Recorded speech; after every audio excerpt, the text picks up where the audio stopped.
ఆఖరిలో ఒక మాట, మీరందరూ కూడా ఎమ్మెల్సీ అయినందుకు ఇంతగా సత్కరిస్తే నాకు కూడా సంతోషం అనిపిస్తుంది. అయితే ఇది ఒకటి కాదు, ఈ రోజు నువ్వు ఎవరో చేసినాం కదా పనులు, ఇది ఒక కొత్త పని మనం నేర్చుకోవాల్సి ఉంది. మనకు పివి నరసింహారావు డీజిల్ ఇంజన్ ఇంపి నేర్చుకున్నట్టు నేను కూడా అనుకున్నాడని, నేను దానికి ఇంత స్పందన ప్రజలకి ఎన్ని వస్తుందని మాత్రం నేను ఎన్నడూ కూడా ఊహించలేదు. ఇంత స్పందన ఇలాంటి ఆదరణ దొరుకుతుందని ఎన్నడూ కూడా అనుకోలేదు.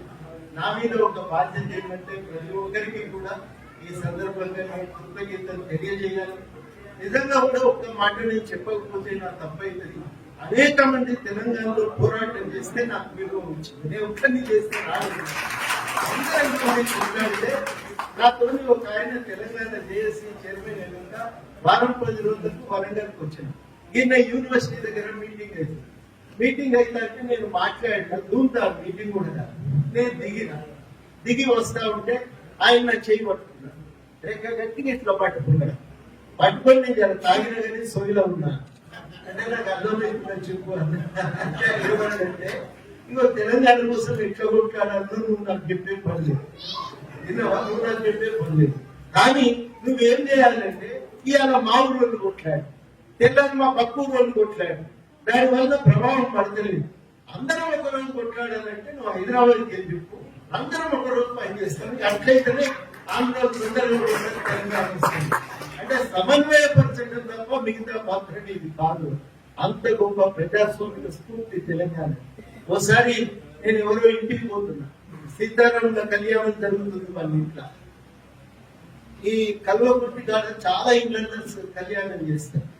నేను పోతుంటే అక్షంతలు వేసుకోవాలని మమ్మల్ని అడ్డం నుంచి ఆపి తీసుకున్నాను. డప్పు కొడుతున్నాడు. ఆయన అంగి చినిగింది, ఒక కుట్టేసుకున్నాడు.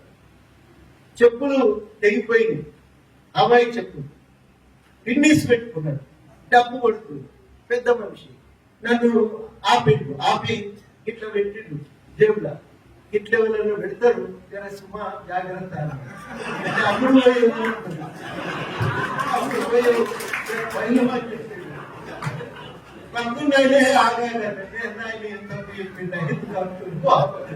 అంటే ఇన్ని పోరాటాలు. ఒకసారి కొత్తగూడెం పోతున్నా, కొత్తగూడెంలో ఎక్కి బస్ ఎక్కిపోతున్నా, ఒక ఆయన ఎవరు హడావుడిగా ఏదో పంచాయతీ ఎదుర్కొన్నాడు, మాట్లాడుతున్నాడు, ఎదురు చూస్తున్నాడు, అడ్రస్ చెప్తున్నాడు. ఆఖరికి కొంచెం అడ్డం ఉండడానికి హారం కొడితే చూసినా నువ్వు సారని ఆగాలి జనాన్ని వచ్చి జైల్లోకి వెళ్ళి గట్టిగా మనిషి చుట్టుకొని దాచుకున్న 500 రూపాయలు తీసిచ్చి, ఇవి సాధ్యం కాదు కానీ ఎందుకైనా ఇక్కడికి వస్తాయి పెట్టుకోమని. అంటే ఇంత మంది కలిసి ఎన్ని రకాలుగా కొట్లాడితే, గత సోయితో కొట్లాడితే రన్ చేసి లేకపోతే నేను అంతే కదా. అందుకని ఆ పూర్తి నుంచి పుట్టినాం కాబట్టి నా మీద కూడా ఒక బాధ్యత ఏముందంటే, ఆ రోజు ఆయన జైల్లో చేయబెట్టి చెప్పినట్టు, డబ్బు పెట్టి చెప్పినట్టు నా మీద ఒక బాధ్యత ఏముందంటే నేను సోయితోని వ్యవహరించాలి.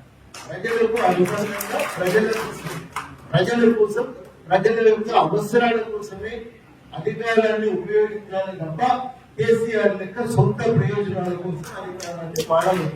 ఈ ఒక్క గుణపాఠం అయితే తెలంగాణ ఉద్యమం మనకు నేర్పింది. మన గుర్తింపు ప్రజలకి ఎదురు కావాలి కానీ మన ఎదుగుదల కోసం ఉపయోగపడటానికి వీలు లేదనేటువంటి విషయాన్ని మేము మనమందరం కూడా తెలంగాణ ఉద్యమం నుంచి నేర్చుకున్నటువంటి వాళ్ళం. ఆ స్ఫూర్తితోనే వ్యవహరిస్తామని చెప్పి ఈ సందర్భంగా అందరికీ కూడా హామీ ఇస్తూ, ఎక్కడికి వెళ్ళి మొదలైనమో దాన్ని మర్చిపోతే ఎక్కడికో పోతాడు, అది యాదికున్నదనే విషయాన్ని చెప్తూ ఈ అవకాశం ఇచ్చిన